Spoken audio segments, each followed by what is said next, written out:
तो हेलो, मेरा नाम अब्दुल्ला है।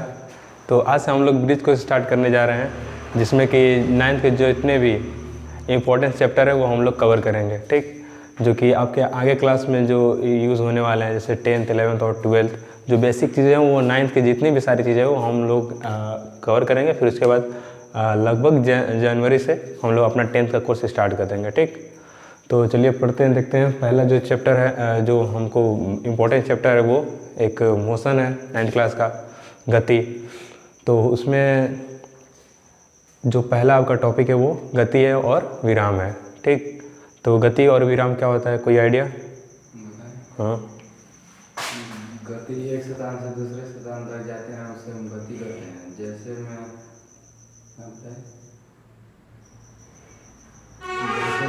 मैं यहाँ से 5 किलोमीटर तक जा रहा हूँ, उसे गति करते हैं। अच्छा, ये तो दूरी हो गया ना। चलिए कोई बात नहीं, देखिए क्या होता है।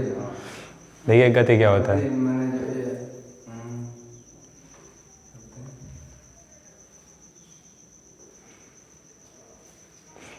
यहाँ से हम वहाँ तक जाते हैं, फिर वहाँ से यहाँ तक आते हैं।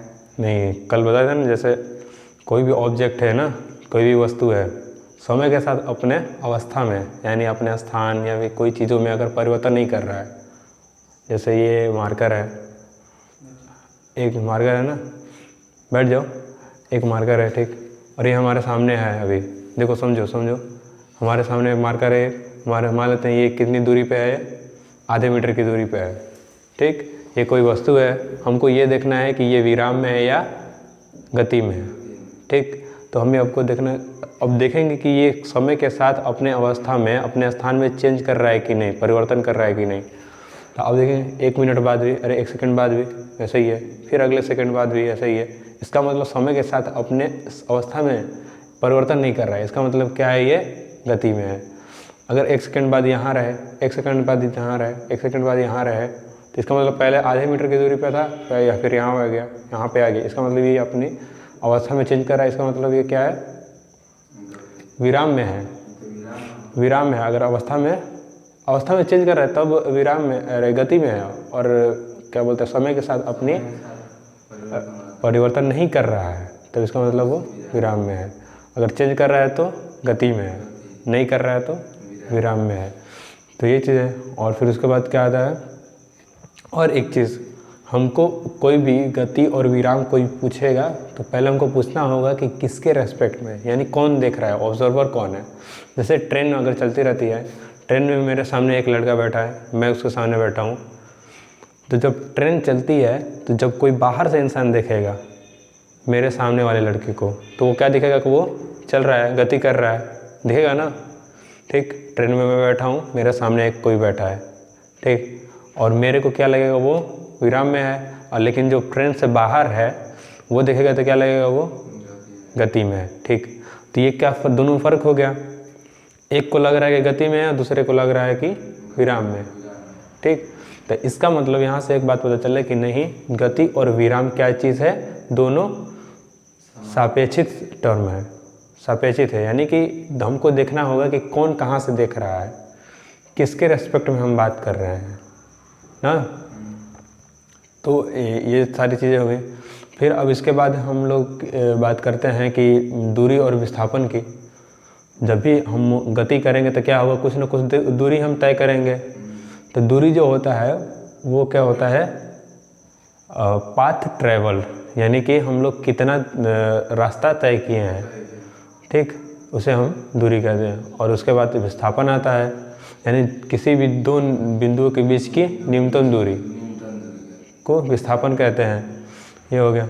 फिर और एक चीज़, दोनों में दूरी और विस्थापन में फ़र्क होता है एक चीज़ की। ये मान लेते हैं ए पॉइंट है और बी पॉइंट है, हमको यहाँ से यहाँ तक जाना है। दूरी क्या हो जाएगा, हम किसी भी रास्ते से चले जाएं, ये हमारा दूरी हो गया, इधर किसी भी रास्ते चल जाए। लेकिन जो हमारा विस्थापन होगा वो क्या होगा, इन दोनों के बीच की न्यूनतम दूरी, जो शॉर्टेस्ट डिस्टेंस होगा वो हमारा डिस्प्लेसमेंट होगा। ये से क्या बोलते हैं, विस्थापन। ये हमारा विस्थापन हो गया। और ये हमारा क्या, दूरी हो गया,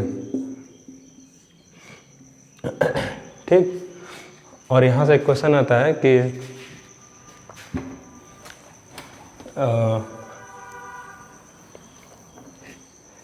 देखो विस्थापन को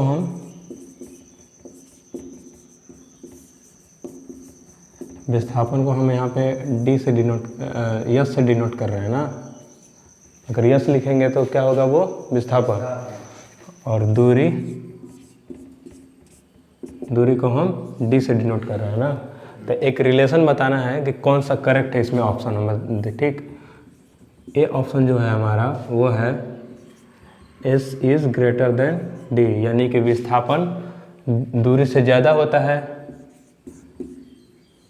और बी ऑप्शन जो है वो है जो डी होता है वो एस से ज़्यादा होता है। सी जो है डी और एस दोनों बराबर होते हैं।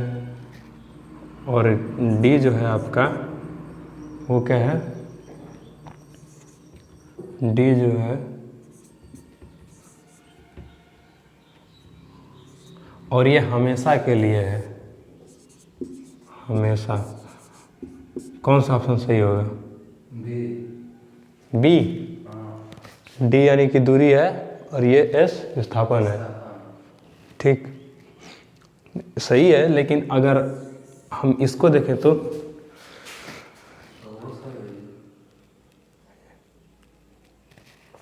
नहीं, ये नहीं सही होगा, एस से विस्थापन है ना, बी सही होगा ना। देखो पहले में क्या है, दूरी जो है विस्थापन, एस से हम विस्थापन को दिखा रहे हैं, तो इसमें क्या बता रहा है कि विस्थापन जो होगा वो दूरी से ज़्यादा होगा। ये तो ऐसे ही गलत है, विस्थापन कभी भी दूरी से ज़्यादा नहीं हो सकता, क्योंकि विस्थापन जो होता है वो न्यूनतम दूरी होती है एक दो पॉइंट के बीच की, ठीक। और दूसरा जो बता रहा है वो क्या है, दूरी जो है विस्थापन से ज़्यादा, तो हो ही सकता है। और सी जो है दूरी और विस्थापन दोनों बराबर, ये भी हो सकता है। लेकिन इसके साथ एक कंडीशन ये है कि जो हम दूरी तय करें वो इसी रास्ते से तय करें।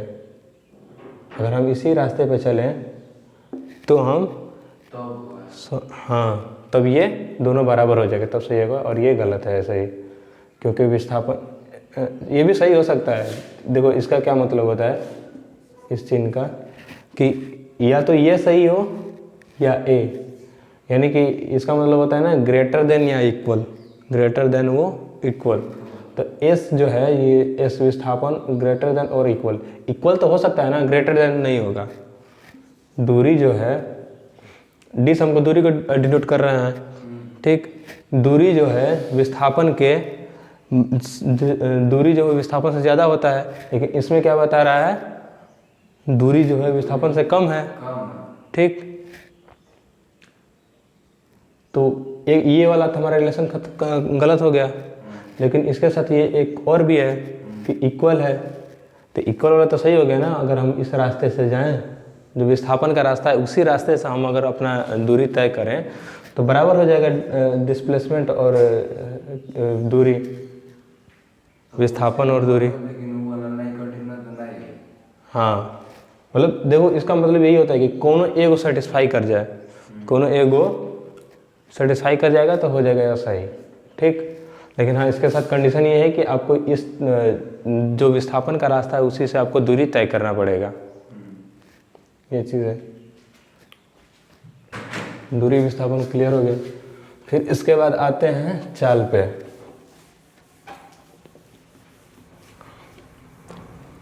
तो चाल हम बहुत पहले से पढ़ते आ रहे हैं कि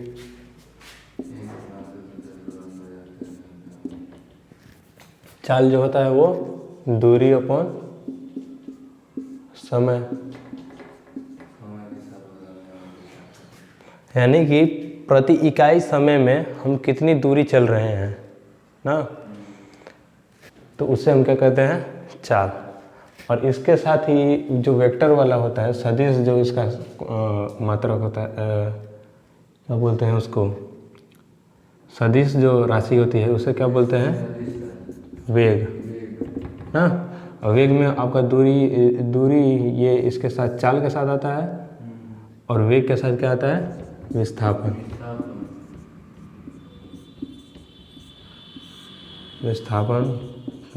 समय, यानी प्रति इकाई समय में तय की गई विस्थापन हमारा क्या होता है, प्रति इकाई समय में तय की गई विस्थापन उसे हम क्या कहते हैं, वेग कहते हैं।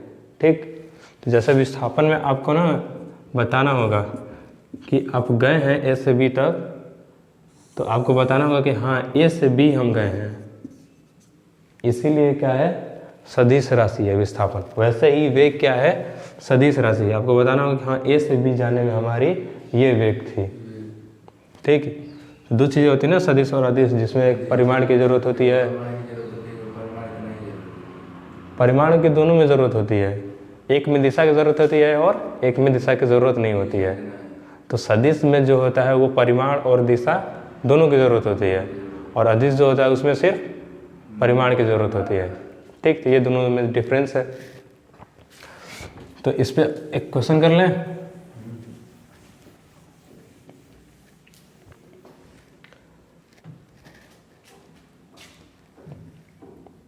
अगर मान लेते हैं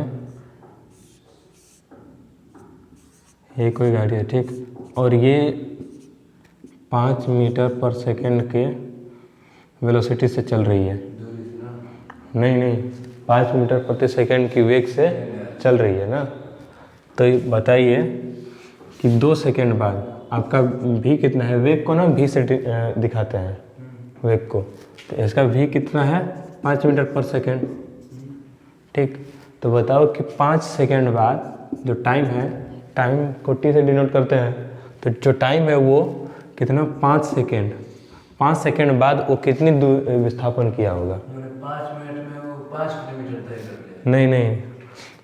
देखो इसका जो वेग है 5 मीटर प्रति सेकंड है, यानी कि 5 मीटर प्रति सेकंड, हाँ 1 सेकंड में 5 मीटर तय कर रही है, 1 सेकंड में 5 मीटर तय कर रही है।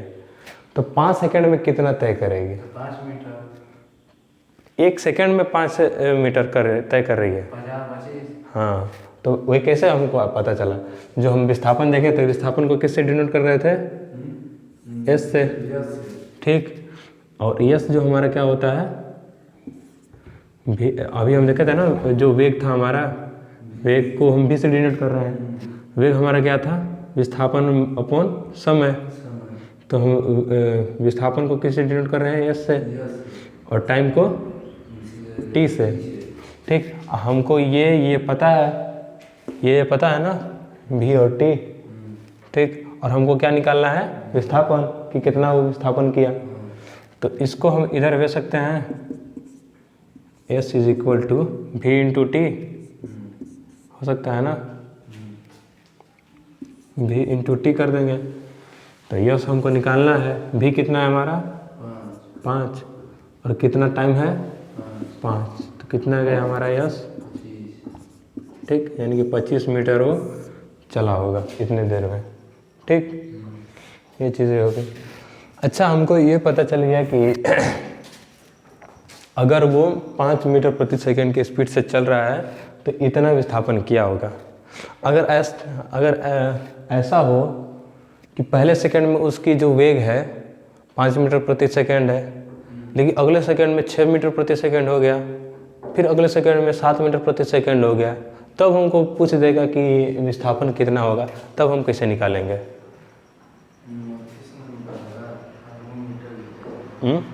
सोचो, पहले सेकंड में जैसे हम बाइक चलाते हैं तो क्या होता है कि स्टार्ट करते हैं धीरे धीरे, तो 0 होता है पहले, 0 से फिर 1 2 3 ऐसे बढ़ता है ना हमारा स्पीड, जाते जाते 10 होगा, फिर 20 किलोमीटर प्रति घंटा हो जाएगा, फिर 30 किलोमीटर प्रति घंटा, फिर 40, ऐसा होता है ना। तो यानी कि समय के साथ उसका क्या बोलते हैं, उसके वेग में भी परिवर्तन आ रहा है। नहीं, जैसे समझो क्या हो रहा है, तो वैसे ही क्या होगा, जैसे जैसे उसके वेग में परिवर्तन हो रहा है, पहले क्या था 0, जैसे स्टार्ट किया फिर कुछ देर बाद हमारा 10 किलोमीटर प्रति घंटा हो गया, फिर उसके बाद कुछ ही देर में हमारा क्या होगा 20 किलोमीटर प्रति घंटा हो गया स्पीड जो है हमारा। तो अगर ऐसे हमको स्पीड वेग में भी परिवर्तन हो रहा है, तब हम कैसे निकालेंगे कि कितना वो दूरी तय किया। तो इसके लिए क्या होता है, यहीं से इंट्रोड्यूस होता है त्वरण, यहीं से आता है त्वरण। त्वरण क्या होता है कि वेग में परिवर्तन की दर, समय के साथ वेग में परिवर्तन की दर को त्वरण कहते हैं। यानी कि पहले अगर हम बाइक की एग्जांपल लें तो पहले हमारा जो जो वेग था हमारा वो क्या था, 0 था। और इसमें भी दो वेग होता है, एक होता है प्रारंभिक वेग,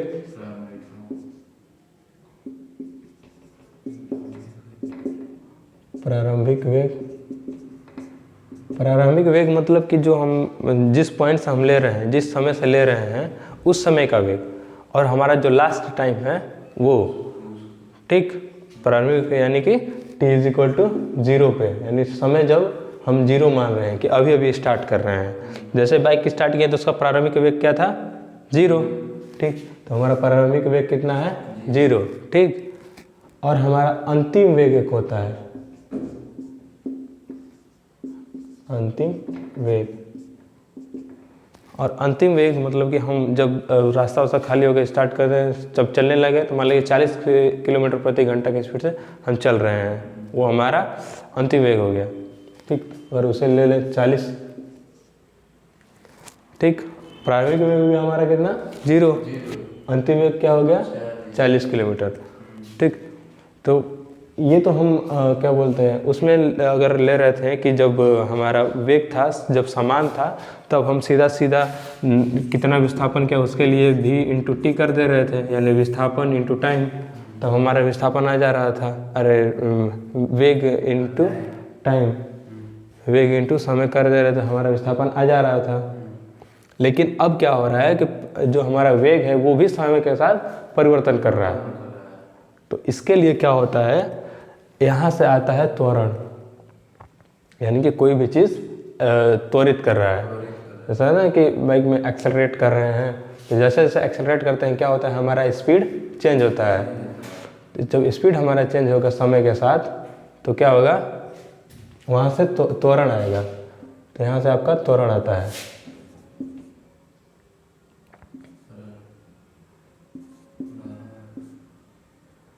तो जो त्वरण होता है वो क्या होता है आपका, समय के साथ परिवर्तन, वेग में परिवर्तन। तो हम इसमें क्या होता है, इसको हम v से डिनोट करते हैं अंतिम वेग को, और प्रारंभिक वेग को u से, ठीक।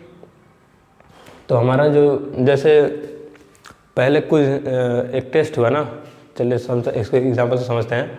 जैसे मान लेते हैं कि जो पिछले संडे टेस्ट हुआ, ठीक, उसमें आपके 20 मार्क हैं, यानी कि आपका स्कोर जो था वो 20 नंबर का था। और इस बार जो इस संडे को जो टेस्ट हुआ उसमें आपके 30 मार्क्स हैं, ठीक, समझ में आ गया।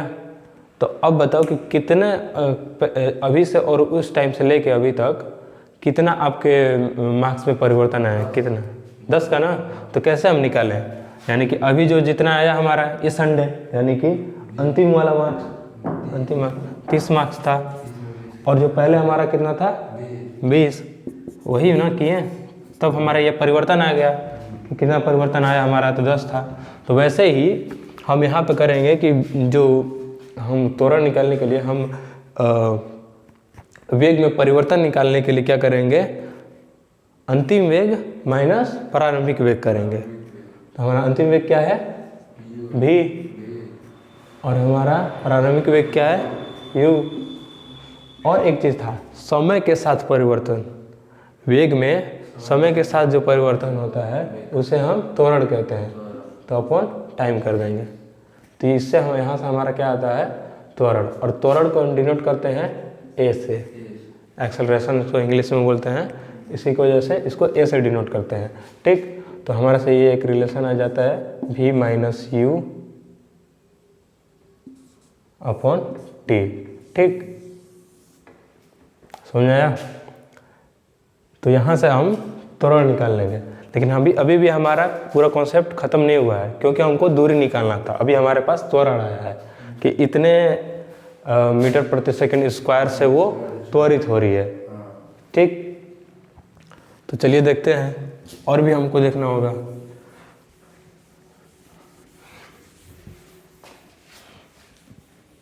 हमको क्या करना है, विस्थापन निकालना है कि अगर हम ऐसे चला रहे हैं तो कितना हमारा विस्थापन होगा। यानी कि हमारा जब वेग में परिवर्तन हो रहा है तो तब हमारा विस्थापन कितना होगा ये हमको पता करना है। ठीक, तो विस्थापन को हम किस चीज़ से दिखा रहे थे, एस से। ठीक, और हमारा जो, अब देखिए अभी मैं फॉर्मूला बता देता हूँ क्या होता है उसके लिए, और आगे हम प्रूफ करेंगे कि ऐसे इतना कैसे आया ना। ठीक, तो जो हमारा विस्थापन होता है, विस्थापन को किसी से डिनोट कर रहे हैं, एस से।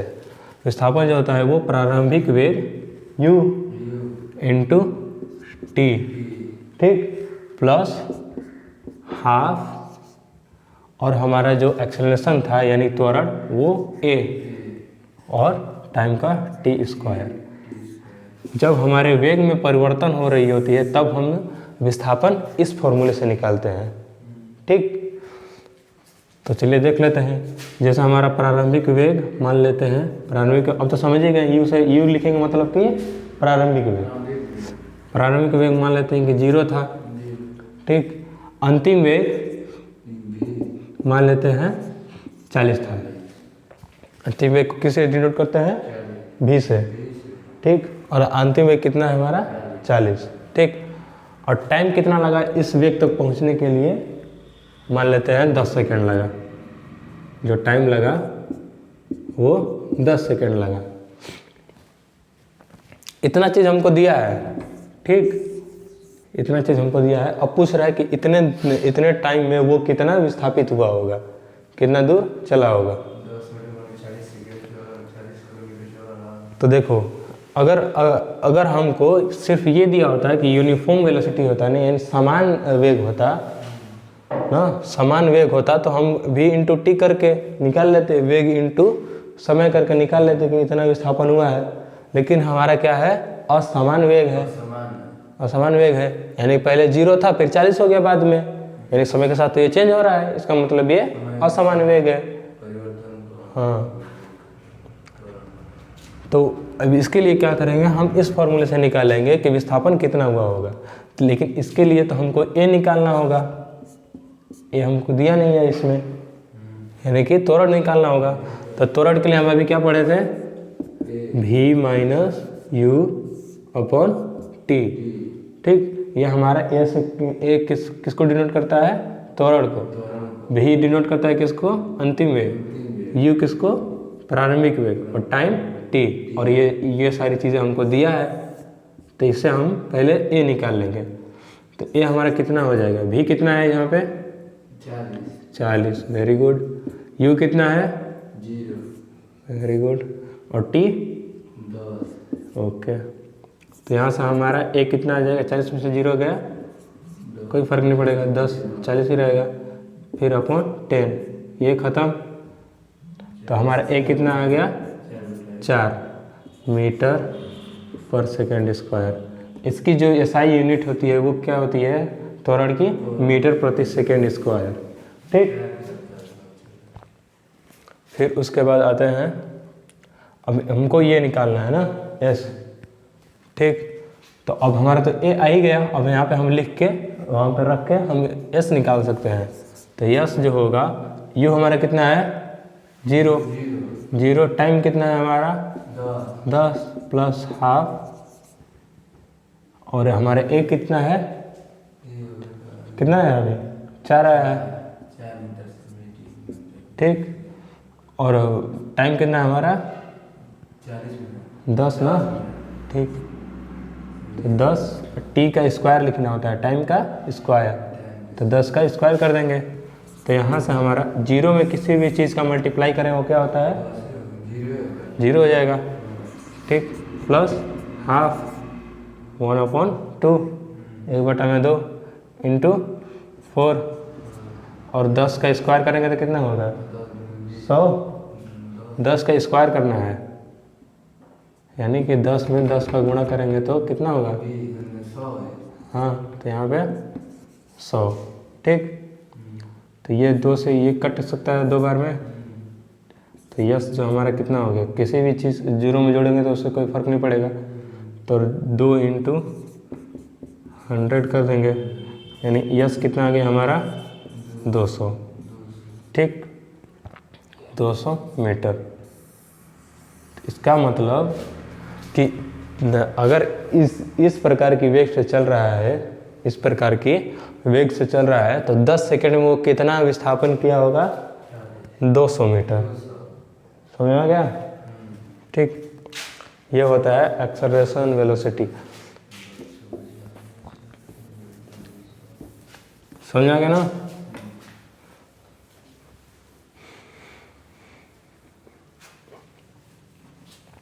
नोट करने की ज़रूरत नहीं है, पीडीएफ मिल जाएगा ना इसका, यूट्यूब से ले लेना, अपना डिस्क्रिप्शन में होगा। अभी टाइम है ना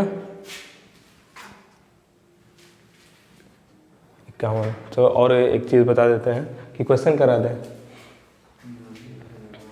अच्छा, बता देते हैं कि ये ग्राफ कहाँ से आया, और मतलब ये फॉर्मूला कहाँ से आया। S = UT + ½ AT square. ठीक, तो इसके लिए क्या होता है, एक ग्राफ होता है किस चीज़ का, वेलोसिटी वर्सेस वेग और वेग और समय के बीच।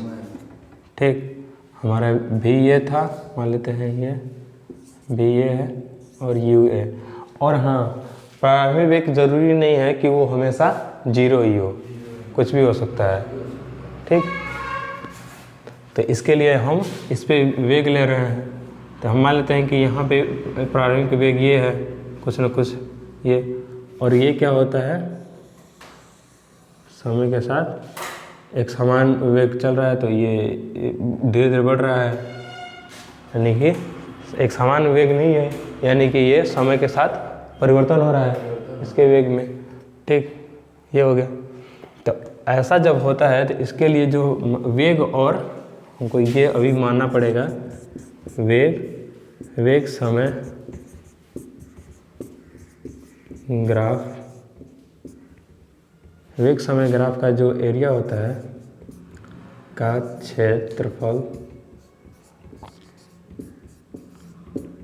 क्षेत्रफल क्या देता है हमको, विस्थापन देता है। ठीक, तो यही हमको एरिया निकालना है। ठीक, ये हमारा v है, v तक गया, u से स्टार्ट होके v तक इसका विस्थापन वेग गया, और इतने टाइम t में मान लेते हैं, ये टाइम है, और ये t टाइम में v आपका u से v हो गया वेग। अगर आपको इसका विस्थापन निकालना है, इसका मतलब इससे हम और एक चीज़, ये जो हम निकालेंगे एरिया, वो निकालेंगे x एक्सिस पे, यानी कि इधर भी एरिया बनेगा, इधर भी एरिया बनेगा। ये पता है ना कि इसको y एक्सिस बोलते हैं और ये इसको x एक्सिस बोलते हैं। तो हम जो एरिया निकालेंगे, जो भी ग्राफ दिया रहेगा, उसको हम x एक्सिस पे ड्रॉ करके उसका एरिया निकालेंगे, उसका क्षेत्रफल निकालेंगे, तब हमारा क्या आएगा, विस्थापन। किसका ग्राफ, वेग और समय का ग्राफ जो होगा वो हमको विस्थापन देगा। ठीक, तो चलिए देखते हैं। और एक चीज़ कि ये जो इसका ढाल जो होता है, इसे क्या बोलते हैं, ढाल, स्लोप। ये क्या होता है, वेग और समय का जो ढाल होता है वो क्या होता है, त्वरण होता है, वो हमको त्वरण देता है। ठीक, अच्छा ऐसे ही देख लेते हैं, अगर हमको पता ही नहीं है कि अच्छा त्वरण होता क्या है। ठीक, अभी हमको नहीं पता है, हमको ये एरिया निकालना है, ये पूरा एरिया, यानी कि ऐसे, ये है ना, इतना एरिया हमको निकालना है, समझे ना। ठीक, तो ये हमारा क्या हो गया, आयत हो गया, आयत बन रहा है ना। ठीक, और इसकी ये चौड़ाई कितनी है, यहाँ से लेके यहाँ तक इसकी चौड़ाई है। यहाँ पे अगर 0 0 है तो यहाँ से यहाँ तक जाने में कितना डिस्टेंस चले होंगे, u। ठीक, तो u मान लेते हैं। ठीक, और हमको ये हमारा चौड़ाई हो गया, और आयत का जो क्षेत्रफल होता है वो क्या होता है, आयत का L × V होता है ना। हाँ, लंबाई गुणा चौड़ाई, तो हमारा चौड़ाई कितना है, u था, और लंबाई कितना है टी, ठीक, u इंटू टी, ये वाला तो हमारा हो गया, ठीक, ये वाला हमारा हो गया। हमको पूरा एरिया निकालना है, जैसे ये जो हमको क्षेत्र दिया था इसका हम ये निकाल लिए, इसका क्षेत्रफल निकाल लिए, लेकिन अभी भी ये वाला बाकी है ना, ये वाला एरिया भी बाकी है, ठीक। तो इस वाले एरिया का जब क्षेत्रफल निकालना होगा हमको क्या करना पड़ेगा, ये त्रिभुज जैसा बन रहा है, त्रिभुज का हमको क्षेत्रफल पता है कि 1/2 इंटू लंब इंटू आधार, आधार, हाँ नहीं, देखो जो त्रिभुज का एरिया होता है, क्षेत्रफल, त्रिभुज का क्षेत्रफल जो होता है वो क्या होता है, त्रिभुज का क्षेत्रफल 1/2 आधार इंटू लंब, ये हमारा आधार हो गया और ये लंब हो गया, ठीक। तो ये वाली दूरी यहाँ से लेके यहाँ तक की दूरी ये इसके बराबर होगी, यहाँ से यहाँ तक की ना। तो यहाँ से यहाँ तक की दूरी हमको निकालना होगा, तो v माइनस यू कर देंगे, तो यहाँ से यहाँ तक की दूरी आ जाएगी, ठीक। और ये यहाँ से यहाँ तक की दूरी कितनी है, t हो जाएगी, ठीक। तो ये हमारा यहाँ से आ गया है, क्या बोलते ये, और 1/2, इसको अच्छे से इधर लिख लेते हैं। ये वाला जो एरिया है, ये वाला जो क्षेत्रफल आया है, ये u इंटू टी, इस वाले भाग का आया है, ठीक। और हमको अब इसका निकालना है, तो ये त्रिभुज जैसा आकार बन रहा है, तो इसका जो क्षेत्रफल होगा वो क्या होगा, 1/2 आधार इंटू लंब, ठीक। तो 1/2 आधार इसका कितना है, पहले लंब ही लिख लेते हैं, तो लंब इसका कितना है, v माइनस यू, ठीक। और इसका आधार जो कितना है, नहीं, यहाँ से 0 से लेके t, यही इसके बराबर है ना, तो t हो जाएगा, ठीक। ये हमारा आ गया क्या, क्षेत्रफल आ गया। और वेग और समय का जो क्षेत्रफल क्या देता है हमको, वेग और समय का क्षेत्रफल हमको क्या देता है, विस्थापन, ठीक। तो विस्थापन के बराबर कर सकते हैं इसको, ठीक। तो इसको मिटा के और आगे बढ़ते हैं, ठीक है। ये बहुत ज़रूरी है, वेग और समय का ग्राफ ही जो हमको क्षेत्रफल उसका निकालेंगे वही हमको विस्थापन देगा। हाँ, त्वरण और समय के ग्राफ से हम तो नहीं निकाल सकते विस्थापन, ठीक। तो ये चीज़ हो गई, लेकिन हमारा जो फॉर्मूला था उसमें तो AT स्क्वायर था, v माइनस यू ये हो गया। तो ऐसा हम कर सकते हैं, v माइनस टी से मल्टीप्लाई करें और t से डिवाइड करें, कोई फ़र्क नहीं पड़ेगा। जैसे 2/3 लिखा है ना, ठीक। अब इसमें हम 2 से मल्टीप्लाई कर दें और 2 से भाग दे दें, तो कोई फ़र्क पड़ेगा, 2 से 2 खत्म हो जाएगा तो 1 हो जाएगा। 2/3 इंटू 1 क्या होगा, 2/3 ही होगा, कोनो फ़र्क नहीं पड़ेगा। तो ऐसे ही हम यहाँ पे क्या कर रहे हैं, टाइम से डिवाइड कर रहे हैं और फिर टाइम से मल्टीप्लाई कर रहे हैं। ये t पहले से था, ठीक, ये आधार वाला t पहले से था। तो ऐसा करने से क्या हो जा रहा है हमारा, s = u into T U T plus half v minus you. ये हम कहीं देखे थे क्या, v माइनस यू कुछ होता है, v minus you upon T कुछ होता है, अभी देखे थे हम ना। इसे क्या बोलते हैं हम, त्वरण, एक्सेलरेशन। तो इसके जगह पे हम a लिख दें, त्वरण, और टाइम 2 टाइम्स है, यानी 2 बार है टी, इसको t स्क्वायर लिख सकते हैं, ठीक। तो ये हमारा वही आ गया, क्या यही लिख देना, s = u t plus half AT square. तो ये यहाँ से आता है, ठीक। तो आज के लिए इतना ही रहने देते हैं, इसके आगे की चीज़ें नेक्स्ट क्लास में करेंगे, कल से ना, ठीक, ओके।